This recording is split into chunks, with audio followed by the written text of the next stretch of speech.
Hey there, this is Therese Kelly, and I am so excited that you are going to be listening to an episode of the Fiercely Brilliant podcast. Do you like those two words? Fiercely Brilliant. My hypothesis is that you are here for a reason. We all are. Our souls have led us on journeys that have very often taken some twists and turns, and sometimes it's not pretty. Sometimes there's struggle and there's loss and there's challenge, and in the middle of that, there's always a way out. And it's those times that often lead us into our great life and work. So you're going to hear stories in these episodes of myself and other beautiful people that share the journey. They share how they got to the place where they're standing, working in their brilliance, and being the powerful leaders that they are. So stay tuned and enjoy this episode.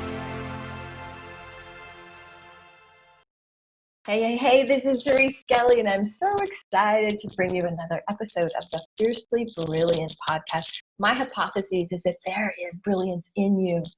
You were born with it. You were made to do the work you are doing, but sometimes we can't find it, and sometimes the journey to get there, ooh, Lordy, it can be a rough one. And so I want to bring my story, and I want to bring you amazing guests who share their light and their brilliance, because my whole thing is to inspire you and give you tips and tools how to navigate the journey and to shine the light on what is possible. And so today, I'm excited to have Miss Karen Graves with us. So Karen and I, we're trying to do the math.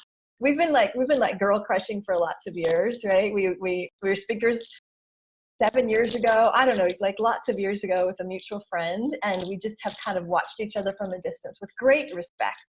And so when she popped up recently, I'm like, you gotta come on my podcast. So Karen, I'm super excited to have you. So welcome. Thank you. I'm so super excited to be here and reconnected with you. Like you said, woman crush the whole time I've known you. It's just like, what's she doing? Yeah, oh, I'm watching, right. Admiring. It's kind of cool when you have a connection and you don't see people regularly, but when their face pops up, you're like, oh, you know what I mean? Like, I love that. So tell us, on these podcasts, I don't like to read a formal bio because I just mince all the words and I throw my stupid shit in about it. So I make things up. And so we will give you an official bio on the speaker page. But I think it's just better. Tell us what you do and what lights you up about it.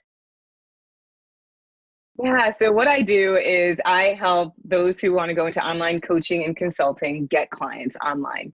And, to do that organically, I like to do it with minimal spending. If you're going to spend anything, you'll spend your time, which is what you're doing anyway. But I don't want, I watched a lot of people burn through a lot of their cash reserves and resources to build a business and find themselves, basically cash poor and client low.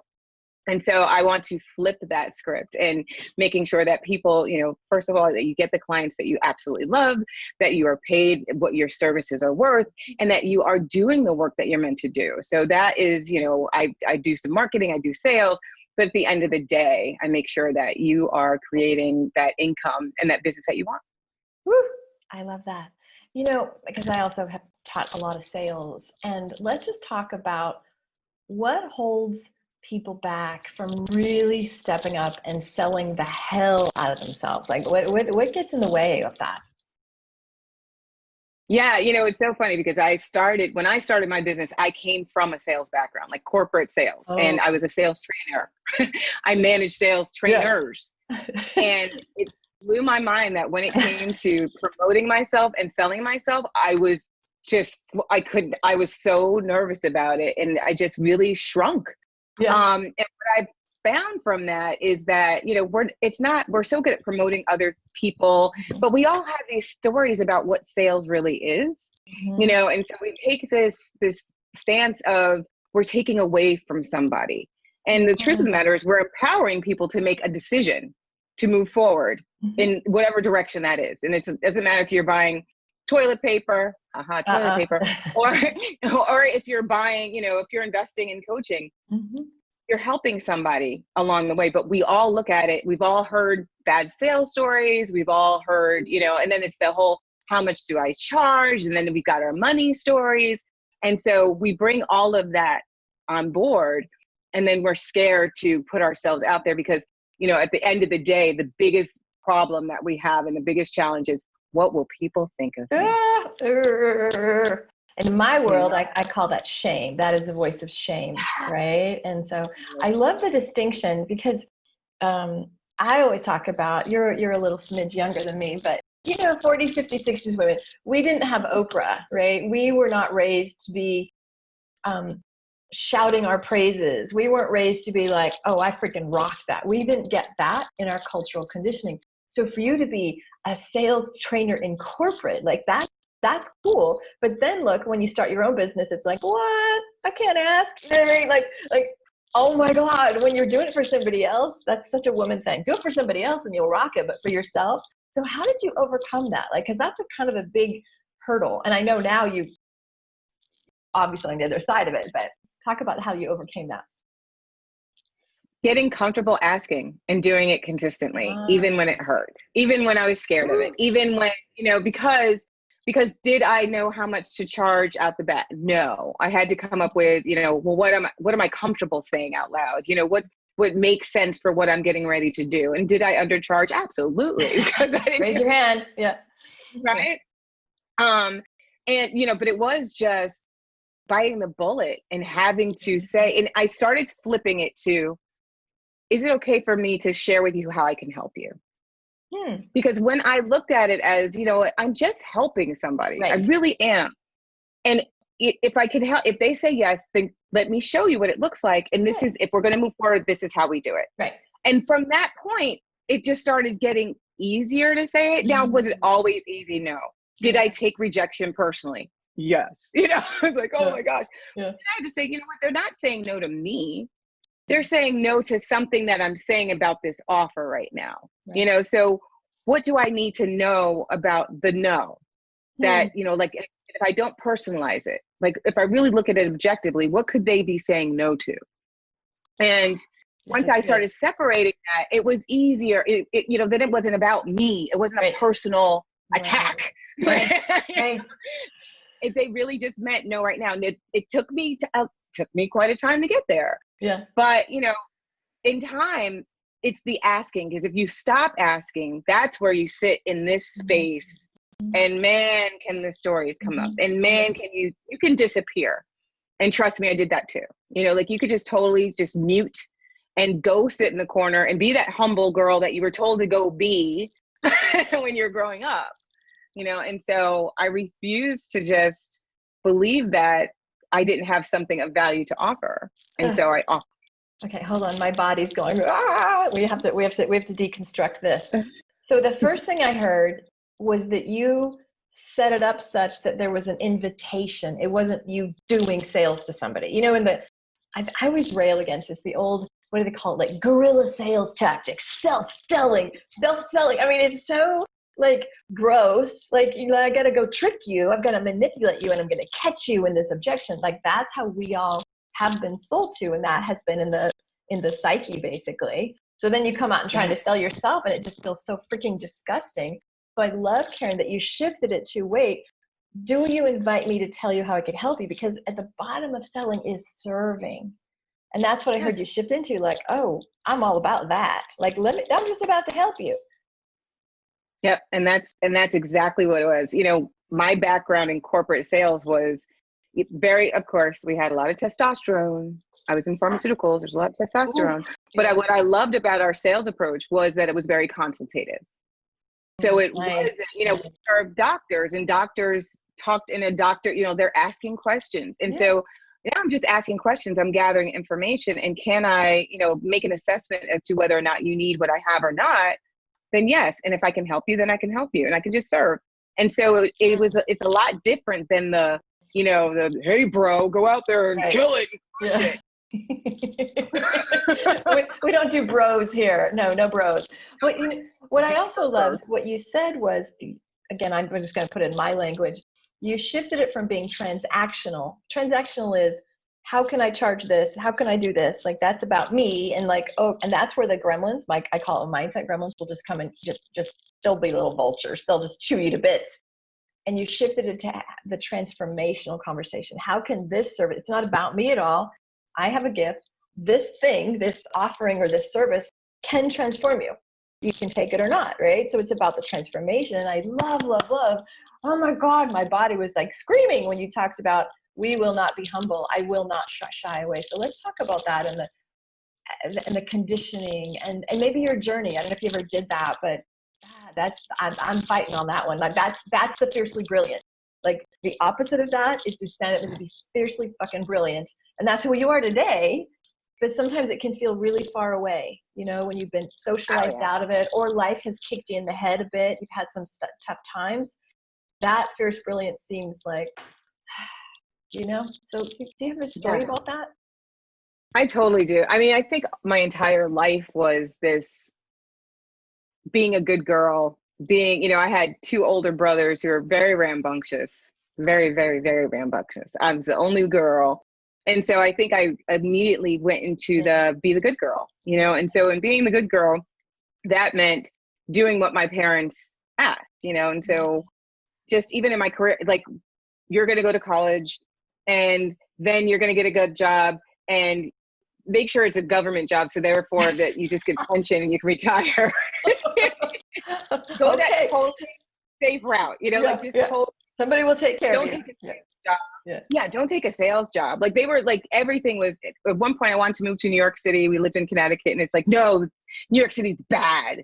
You know, it's just like, oh, it's so dangerous. Okay. So and meanwhile, when they were growing up, they used to hang out in New York City all the time. But you know, so I always honored thy father and thy mother, you know, and bless them because they were just doing the best by me, you know, as far as they knew. But somewhere in there was this unease, the knowingness of this is not the life for me. I actually did try the government job route. And I was a caseworker for state welfare for 5 years. Yeah.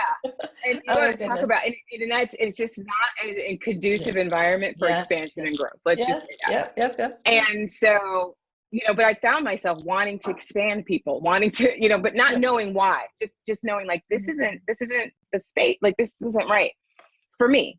And then that's when I went into pharmaceuticals and it felt a little bit more, there was more autonomy. I got to have like a company car and I got to drive around and go visit doctors, you know, put on some fancy suits and stuff. And when I went into the training space, that's where I really felt like in sync. That's where I was just like, because I would see these new sales reps come in, they're nervous, they're anxious, they give you, you know, everything fire hose delivery. You've got to remember all this information and then you've got to regurgitate it and it's got to sound a certain way. And being able to take people from a level 10 anxiety down to, you know, like level 3, at least so you can get out there, you know, and navigate the real world felt natural. It just felt like that was the space. I was on stage, I was doing trainings, we were doing broadcasts, and it just felt like, that's my jam. Yeah. I threw myself out of it because it was a promotion. And so I went into the managing sales team, which was much more administrative, took me away from people. And then the same aching came back. I was like, this is not it. This is not the space. And about that time I was starting my family. So I was having a new baby, but I have a stepdaughter who moved in with us. And so, you know, I was like, something's got to change. And I was like, I want to start a business, but I don't know what I want to do. And coincidentally enough, one of my colleagues had gone through a coaching certification and she needed to do, you know, coach training. Yeah. Would I mind if she practiced on me? Oh, cool. Yeah. And from that experience, I was like, oh, this is what people do for a living? Like, I want to do that. And cool stuff. Yeah. And so that's what led me down. I got laid off. I started this coaching business. Then I had to go sell myself. I didn't do that well. I spent all the money, ended up in bankruptcy because I didn't know that really just going for that business was just being consistent with asking people to work with me. That was all I needed.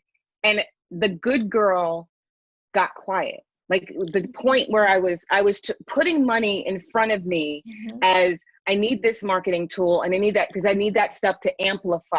I mean, I'm not enough. I can't do it. Is that what you're saying? Yeah. Right.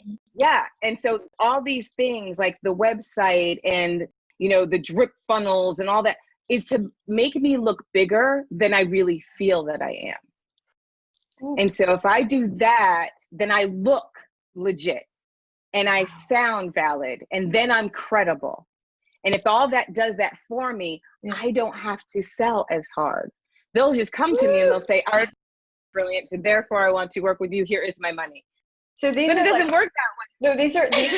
these are like just, I hope y'all are like getting the wisdom bombs here, because she's calling you out and she's calling me out. Like, we have all done this, because at the bottom of us, this is shame. I'm not enough. And we could have fill in the blank. I'm not enough because there's always some bullshit story about that. And so your strategy was to be the perfect, overachieving, good girl, and then surround yourself with the trappings. But how did you, like, when was the come to Jesus moment when you're like, oh, that's not working? Like, did you have one of those? Or 12? Yeah, when you don't have any more resources. Yeah, when you don't have the money to spend anymore. You know, like when you really get down to the point of, okay, I've spent all my resources. It is just me. So now I have a choice. I can come out swinging, and I can find my way, or I can pack up and just go get a job. Right. And I was just like, no, I made this decision that this is this path I'm supposed to go in. So I've got to, by any means necessary, keep going. And that means I've got to start speaking. And here's the thing, Therese, I was doing some talks, but it was like Groundhog Day, because it would be like, here I am. I didn't get the response I wanted. I'm going away. Right, right. What I didn't understand was every time I didn't get the response I wanted, it was just an opportunity to look at what needs to be adjusted. Yeah. Because again, I'm not being rejected. It's what I'm putting out there is not being understood. There's something that's not making a connection. So therefore, there's an opportunity. This is just data. This is just information. I don't have to personalize it. Okay, I hope y'all heard that. I hope you're hearing that, because that is the game changer. The way I explain it is, you have to stop collapsing, and that's what you were doing. I'm out. Oh my God, it didn't work. I can't do it. And so you get a burst, and then the little voices. Oh my God, nobody bought. I suck. I should get a job. Blah blah blah. But if you can frame it like your Karen is saying, is like, nope, it's just data. Okay, next. So maybe you tweak the audience, or maybe you tweak the offer, maybe you tweak the price, right? Just pretend it's a big science experiment, and they're just little lab rats running around, right? That's it, because something will stick if you keep showing up, and if you keep but if you hold on, something will stick if you keep showing up. You keep showing up. Yeah, something will stick. But if you keep disappearing, it's like your market may be excited. You don't know. Like, how many times have we all been on Facebook, right? And we might be posting every day, and then we stop, and somebody that we don't even think is looking for us is like, hey, I haven't seen you online lately. Is everything okay? Yeah. People are always watching, and we've got to remember that. But if we disappear, they'll watch somebody else very quickly, and they'll say, well, I guess you don't want to do this anymore. So I got to find somebody to follow, so I would have loved to have followed you, but you're not giving me that opportunity anymore. So I'm going to move on. You're inspiring. And thank you. It's easy enough to do. I mean, I'll tell you, once I had a one-day event. I did I'm doing a one-day event. Woo! Yeah. And I was so proud because I filled the room. And this was during the time frame, like, we were being told the one day and the multi-day events and the fill the rooms, and then get people running in the back of the room and buying your stuff. And it was a whole sales event, and I was so excited. And so I presented that whole day. When it came to pitch my offer, which I did not feel solid on. I was not solid on my offer. I did not believe in it 100%. And I kept dancing in my head. I had the backup offer, I had the main offer, I had the backup offer, the main offer. And I just kept dancing. When it came time to pitch my offer from the stage, I bombed it to the point where I was like, it just didn't make sense. I felt like I was like, I'm over talking this. Like, what is it even? Like, I was having an out of body experience. I was like, what is she saying right now? And I even forgot to say what the price was. And I jumped off the stage because it was like break to lunch. I jumped off the stage and I had to come back on, and I said, don't do what I just did. This is what the offer is. If you're interested, I ended up selling 2 out of a room full of 50. and felt like a failure because my imagination was at least 10 to 15% of that room was running. Like at least 5 people. If I got 5 people, 10 people, I'm happy, right? And it didn't happen. But instead of taking that moment and saying, okay, you didn't believe in your offer. You didn't deliver your offer in a way that it really demonstrated the value. You did get 2 people, so you did something right. Right. I was like, that. No, I didn't get 48 people, so therefore I did something wrong. You know, and it's so funny how we'll twist our brains to make us so bad and so wrong. I love that. I love when there's beauty. But you knew when you were, I call it embodied. You weren't embodied. The offer wasn't right. And so it wasn't. That is like, if you just take this from Karen's conversation, you can't sell stuff that you're not resonating with. You can't like it. So even if some well-meaning, like sometimes people have been with other mentors and I come in and I'm like, really? That's what you have? Like and I can feel it. Like you can't sell what you can't believe in. You can't get behind. But I want to talk about I want to go back a little bit. I too have had the bankruptcy experience, and because it relates to your story. And I remember in the middle of it, I don't know how hard yours was. I was a single mom, and so I the situation put my kids through hell, and I was so stressed. So every night, literally, I was anxious. I could barely sleep, and I felt like there was like a devil angel, right? Like there was the 2 things on my shoulder, and one was the, oh my God, I'm not going to make it. Who's going to save me? Who's going to save me, right? I can't do this. And the other one was like, get up. There is no quitting. Because for me, there is no getting a job. And it was an interesting, and I don't call it angel devil, but I call it like the helpless female in me that was used to having a man take care of her or being saved. And then the entrepreneurial fighting spirit that's like, nobody's going to fucking save you. Get up and work. And oh my God. What was that? It was a decision. And what I heard in your story too, Karen, is you're very employable. You could easily get a job. You decided this is the path. There is no other path. Burn the ships. I will do whatever it takes. And that means handling the little part of me that wants to freaking get little, right? So decision is so critical to all of this. And I love that your demonstration of like, no, so every time you get a rejection, you decide, nope, not taking it personally. Next, I'm just going to do some data analysis. So you didn't speak that, but it's so much a part of your story that I want to highlight it because it goes along with everything you're saying. Thank you. And a lot of that was unconscious. There was a lot of just in those moments. Like I can look back at it now and say, yes, that's what I was doing all along the way, but I really wasn't. It was, I think the primal fight was, yes. I made this decision to stay here, so I'm just going to stick it out. And that means, it's kind of like marriage, rich or poor, sickness, health, Yeah. Do his part. Like I committed to this. I get like, especially now, like right now, I started my business at the height of the recession. It was like 2007, 2008. It was going into 2008. And I'm thinking I'm all smart because I'm just going to forge my own path here. Wasn't really paying attention to what's going on. I was like, oh. And so like, it was just, I said, I got to do it, like it was just one of those things. And so as I look at what's going on now, there is this place where it's going to be very easy for people to say, I'm going to turn down this light. I'm going to shut down. I'm going to step away from what I know to be true. I think that's what really this kept spurring me on because, I could never name it, but I was like, there's a calling on my heart. Absolutely. It's a calling. It is absolutely. Calling on my heart, and I've got to stay with it, because every time I've tried to jump ship from it, I end up right back in it.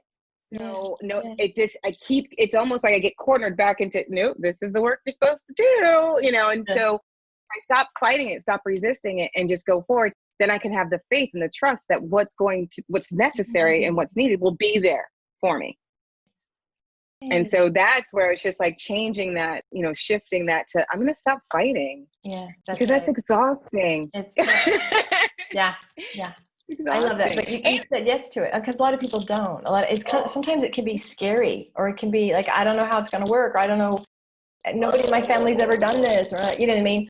So to say yes to the calling that's why I think this entrepreneurial journey is not for the faint of heart. You have to have like crazy courage. You have to and a lot of faith, like a lot of faith. A lot of faith beyond faith beyond faith. Absolutely. Yeah. So and one last thing I want to say on that. Yeah. Well, I just want to say that, and it's not for everybody. Absolutely. And it's okay that if you think it's a calling on your heart and it doesn't feel good. Yeah. Like, because at some point, somewhere in this, like even in the worst times, there is still this good feeling. Like I would get this, like my heart still feels good about it. If you're not feeling it's good, then that's okay, because maybe that's not your journey. And that's where you can also say, you know what, my calling is to be working in this field, still doing great work. I'm just in a different capacity. So that's really beautiful permission. So how do they find you? And is there any gifts you have for my people today? Yes, I am KarenGravesCoaching.com. So you can go there, just as I spelled it, KarenGravesCoaching.com. And you could also find me on Facebook. I'm Karen Graves. I have a page on Facebook, but you can also friend me on Facebook. I'm very friendly. I'm always posting on my personal page. I'm on LinkedIn, not so much on Twitter. I'm on IG, not so much. So, but Facebook, LinkedIn, my website. And yes, I would. So right now, because people are so uncertain about what direction to go and is this the right place for them to go, and even how do I sell at this time? Like what kind of money, like should I be asking for money, or what is my offer really solid? I am inviting people to have a session with me where I will look at your offer and see, does it need to be made over? Is it the right offer? Are you talking to the right audience? Do you have the right message? Are you going to be able to, to really sell in this market, in this climate? Because what I'm finding is that a lot of companies, we're watching it. Companies are pivoting, right? We're seeing that restaurants have to close down. So what are they doing? Curbside delivery, pickup delivery. Right. Our businesses are the same way. Our audiences have different needs now. And so we need to know to how can we help them? And so this is where there's an opportunity to really scrutinize your own business and to match it to your audience. So if that's something that people are interested in, they just want this objective viewpoint of this is what you can really sell right now, and this is the direction you can go, and something that you can get really excited about, then I would love to help. And why don't you say the URL for that, or I'll just put in the show notes as well. Yeah, I think you'd have to put it in the notes. Okay. Yep, Got it. Got it. No worries. All right. This has been so, and if you're wondering what she's talking about, reference to toilet paper in restaurants, we're recording this right in the middle of the pandemic, right at the very beginning weeks of states of emergency. And so in a year, if you're listening to this, you'll be like, we lived through it. All was well. Thank you, God. But we're recording this, and it's kind of some scary times. So speaking of scary times and people, it's weird to do business in times when the whole world is in constriction and everybody's paralyzed by fear. So do you have any tips, anything you want to share about that before we wrap up? Absolutely. When it's times of fear, because everybody's going to encounter times of fear, it doesn't matter whether there's a pandemic or not. You will find yourself in fearful states in your business. The best question, and I take this from Byron Katie, is this true? Yeah. You really have to look at the reality for yourself. It's so easy to get caught up in this is going on the whole wide world and oh my gosh. But if you look at the end of the day and it's like, I'm breathing today, I'm healthy today, I'm aware of my personal situation, I can still be of impact, I can still be, and just take a moment to be grounded, and that, this is where the mindfulness really comes in. Present moment. To worry is to talk about the future, right? What's good is that? We don't know what the future is even on a good day, right? And so past is done. So bring yourself to present, ask yourself what's true for you, and stay grounded, and you'll be fine. You will be fine. So glad I had you on today. This was such a beautiful interview. I love your wisdom, your story. You are an absolute inspiration. And so if you're listening, I want you to really glean the nuggets that Karen talked about, is that we have been acculturated to play small, be nice. But you got a badass woman here that demonstrated that path out of that, right? With grace. Karen's, I love the grace and what you bring. So I would love you to leave comments below in wherever you're watching this, and let us know if there's any way we can support you. So peace and blessings. Much love. Bye. Hey, I really appreciate you listening to that last episode. And I would love to get to know you a little bit more and to get to connect with you on a deeper level. And here's what I suggest. I've got a Facebook group that corresponds with the content of these podcasts. It's called Fiercely Brilliant Women in Business with Therese Skelly. So if you just search Facebook, Fiercely Brilliant with Therese Skelly, you'll find the group. It's a really nice group. It's a small group and I'm super active in it. So each week we have a lot of supportive conversations. I share a lot of resources. I do a lot of coaching on the spot. And I would love to have you join me there. So if you like the vibe of this podcast and you want to hang out with a pretty darn cool community of women, join us at Fiercely Brilliant on Facebook with Therese Skelly. Alrighty, peace and blessings, and I hope to see you in the group. Bye now.